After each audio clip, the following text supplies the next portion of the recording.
I was in my early 20s, I thought I was doing pretty well with money. I had a decent job, no major debt, and a growing savings account. Looking back, I made a few decisions that quietly cost me thousands of dollars and lost opportunities, which I wish I could have done better. But everyone makes mistakes with money, and the difference is whether you learn from them or you keep repeating the same habits, and ultimately it doesn't feel great. Hi, I'm Brian, your money friend, and today I am breaking down 4 real mistakes I made in my early 20s, what I learned from each one, and how you can avoid them to build wealth faster and smarter. So mistake number one is that waiting too long to automate your savings was a big mistake. When I got my first full-time job, I told myself I'll start saving seriously once I'm making more. That sounds logical, right? But the problem is that day never actually comes unless you make it happen. For almost a year, I saved only what was left over at the end of the month, and most months there was nothing left. I spent freely because my paycheck felt infinite. The fix came when I set up automatic transfers into a separate savings account right after payday. Saving before I saw the money made all the difference. And I personally use Capital One Savings to compare saving accounts that pay solid amount of interest rates and have no monthly fees, which is always what I'm looking for. Barclays and CIT Bank are also strong options. They keep your savings separate from your checkings account and actually pay you while your cash just sits in that special type of account. If you want to visualize how your money builds, link your accounts through Rocket Money. It tracks your savings, goals, and helps you identify where small adjustments can add up to big results. And ultimately, the earlier you automate, the less you have to rely on willpower. It turns savings into like a habit instead of a conscious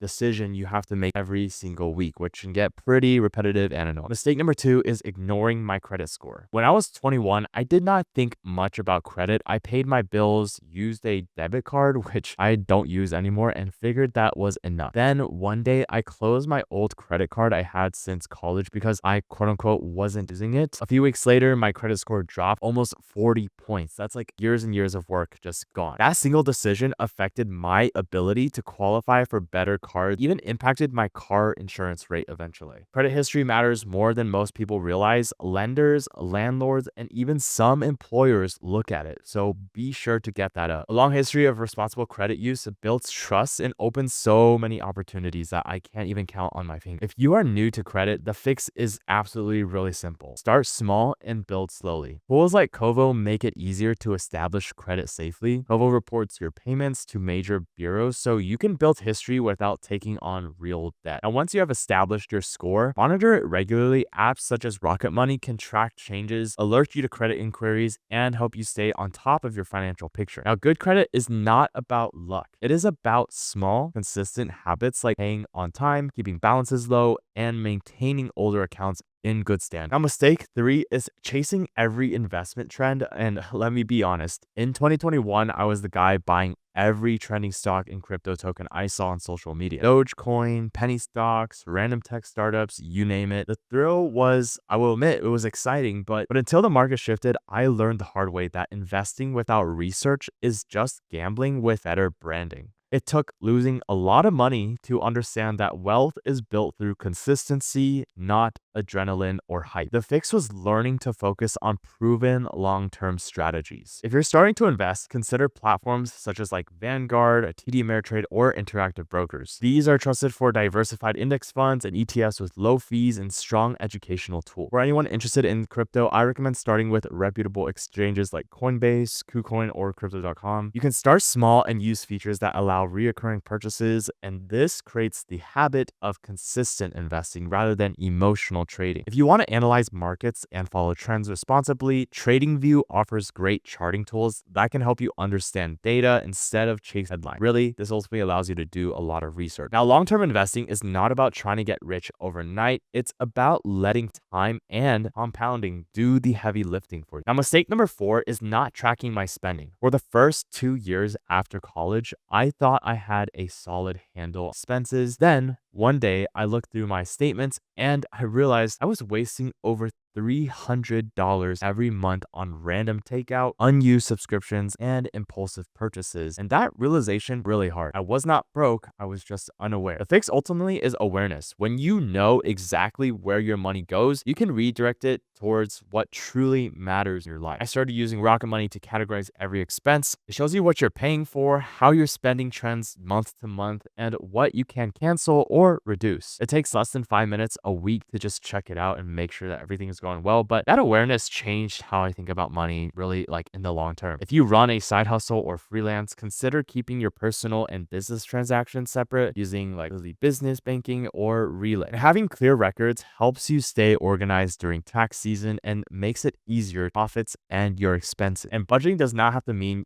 immediately go to Excel spreadsheet. It is simply knowing your numbers so you can spend with purpose. Now, a bonus mistake that I like to mention here and there is that waiting too long to invest for the future. When you are in your 20s, retirement feels like a lifetime away. I know, trust me, I've been there. I used to think, quote unquote, I'll start once I make more money. But the reality is that every year that you wait, it'll cost you thousands, if not hundreds of thousands in growth. I waited nearly a year before contributing to a Roth IRA, and that 1 year could have grown into tens of thousands of dollars over time. The fix is to start now, even if it is super small. You can open an investing account with like Vanguard, TD Ameritrade, SoFi. Each allows you to set up recurring contributions into low-cost ETFs or mutual funds that track overall stock market. If you enjoy seeing real-time performance, platforms like Webull or Moomoo make investing interactive and educational. They also offer free resources for learning fundamental analysis and understanding long-term growth strategies. The point is to not chase returns, and it is to start the habit of consistent investing. Time, again, is your biggest asset, and the earlier you begin, the less you have to contribute later. Now, here's a bonus section I like to mention.